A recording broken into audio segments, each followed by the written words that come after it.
Hey everyone, welcome to the Common Sense Courier. Thanks for joining me. I'm going to do a 2024 electoral map preview of what I think is going to happen in about, I guess, 6, 7 short months from now as we approach the 2024 presidential election. So let's jump right into it. Let's go with the states that we feel like are going to be most likely Democratic. We go with California start off and Illinois. Now, believe me, I'm going to say a little something on these two states. I really do think that California and Illinois should be split into two states. I think there should be a Northern California representing the fine folks in Northern California as well as the Southern California representing them.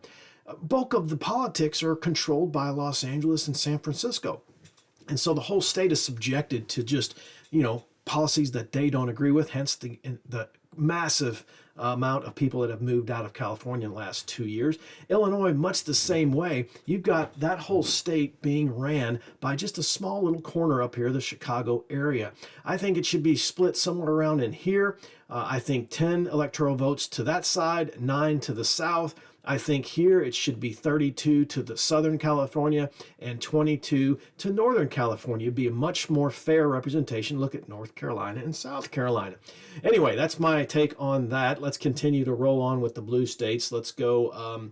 Oregon will be blue. Washington will be blue, following suit classically with the way that they all lean that way. Hawaii will be blue. I think Barack Obama still resonates with many Hawaiians. The Eastern Seaboard, pretty much the entire thing. You can't see me click on these. D.C., Maryland, you might see Delaware, New Jersey, Connecticut, Rhode Island, Massachusetts, all blue. I think Maine will be blue, although it could be interesting between Maine, New Hampshire, and Vermont. One of those could go red. New York will certainly be blue. But again, crazy politics going on in New York, and the crime rate just skyrocketing there. All right, let's continue to go to the blue. Let's see if there's any more we can pretty much count on being blue. I think Colorado will be blue, and for sure, that's a for sure. As well as, let's see, I do believe Michigan is going to go blue, although I just can't see how people in Michigan, have you not forgotten the crazy COVID lockdowns and restrictions that Governor Whitmer put on you guys up there in Michigan? And boy, I mean, they had the whole mutiny and people trying to take out the governor up there. I mean, I just don't know. I hope people in Michigan haven't forgot that, but I do believe that they will probably swing blue. All right, let's go to the red side. Let's see where we're at. Democrats at 213 already. Wow. All right, red side. Let's go. Texas, we believe, is going to go to the red. Florida will go to the red under, of course, Abbott in Texas and DeSantis in Florida. Both have really fought Abbott with that massive stand against illegal immigration.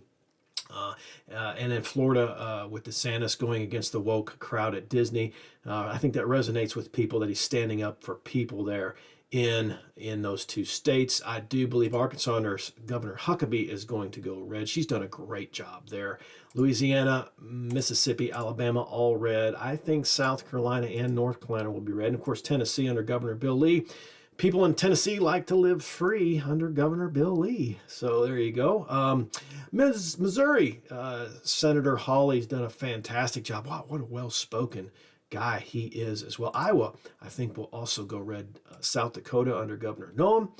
North Dakota will follow suit. Montana, big sky country, beautiful state. Wyoming will go red. Idaho, because of all the people that have moved from California, a lot of those have landed in Idaho. They didn't agree with California politics. I think they're going to help Idaho, and that's going to go red. I do believe Nevada will also do the same, as well as Utah. I think New Mexico will go red, and Oklahoma. Nebraska will go red. Indiana will go red. And I do think these two are interesting, but I do believe people will resonate with freedom and go with red and red here. Now that leaves us to some very interesting states. Look at the score here, 225 to 213. Let's go back to the blue. I do think Kansas is probably going to swing blue. They had a midterm abortion election there, and they voted in favor of that. So I think Kansas is kind of getting a lot of persuades from Colorado, and they're going to go. I think Kentucky is going to go blue as well. Between these two states, Ohio and Pennsylvania, which one is going to go blue or red? I don't know, but I think let's go back. We'll say those to the very end. Minnesota, Wisconsin. I think one of those is going to go blue, and I think it's probably going to be Wisconsin. I think Minnesota will probably swing to the red side, although these could be flip-flopped or either or. But look at our score right now: 237, 235 with only a handful of states. I think Alaska will also swing to the Republican side. Now we're down to it. Georgia is very, very interesting.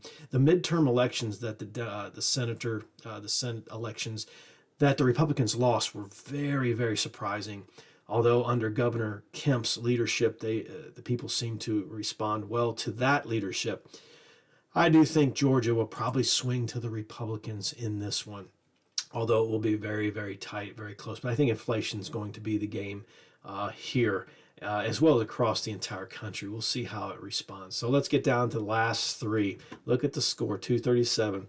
I think between these two states, what's going to happen with Pennsylvania and Ohio?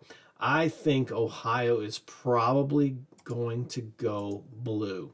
And look at what that puts us at, 254, 254. Becomes between Arizona and Pennsylvania, and I think Arizona is going to swing blue. And here's why.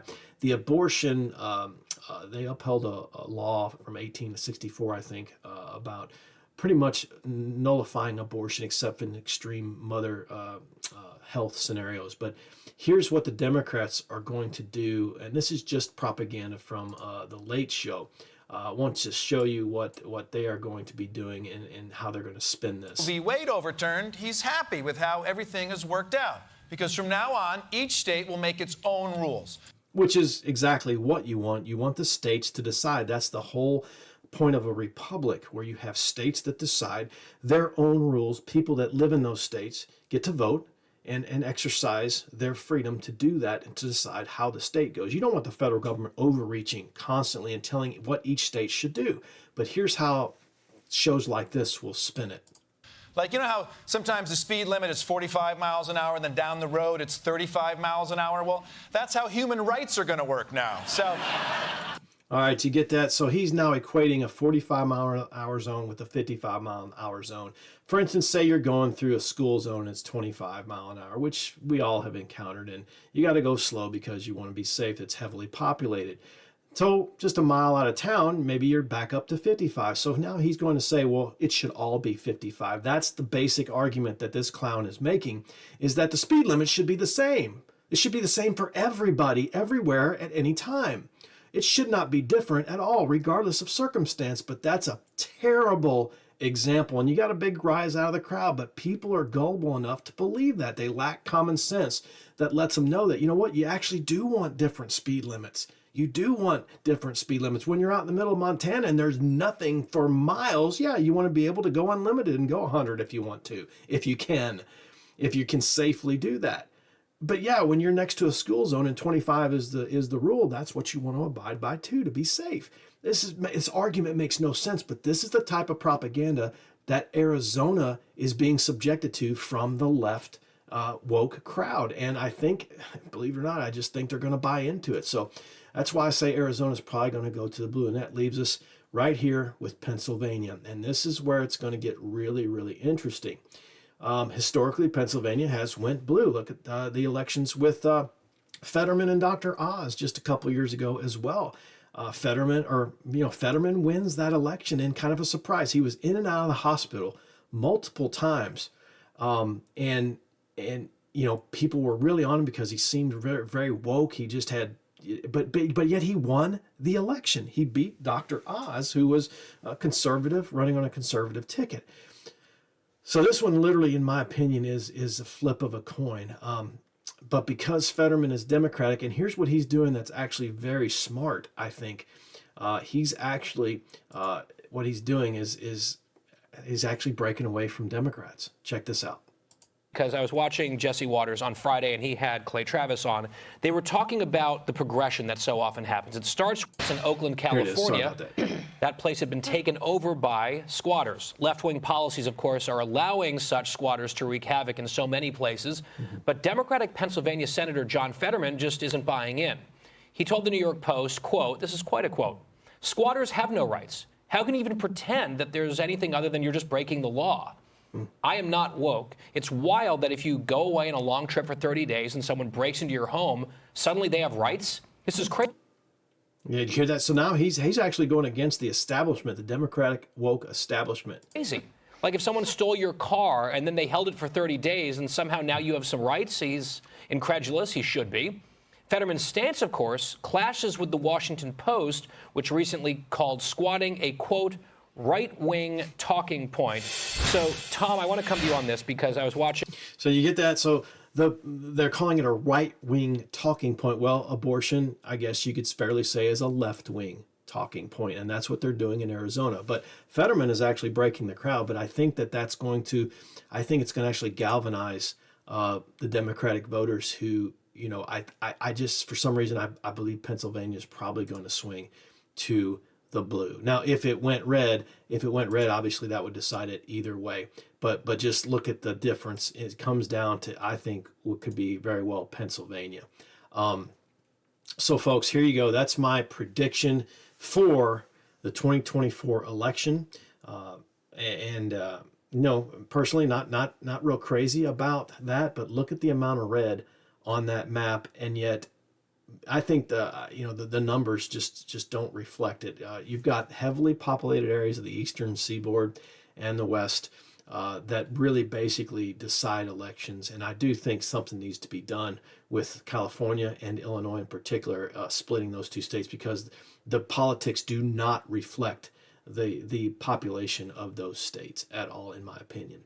So anyway, there you go, folks. Hope that sheds some light on it. Leave some comments. Let me know what you think about Pennsylvania and Ohio and Arizona. Those three are the big ones. They always have been, and they still will be.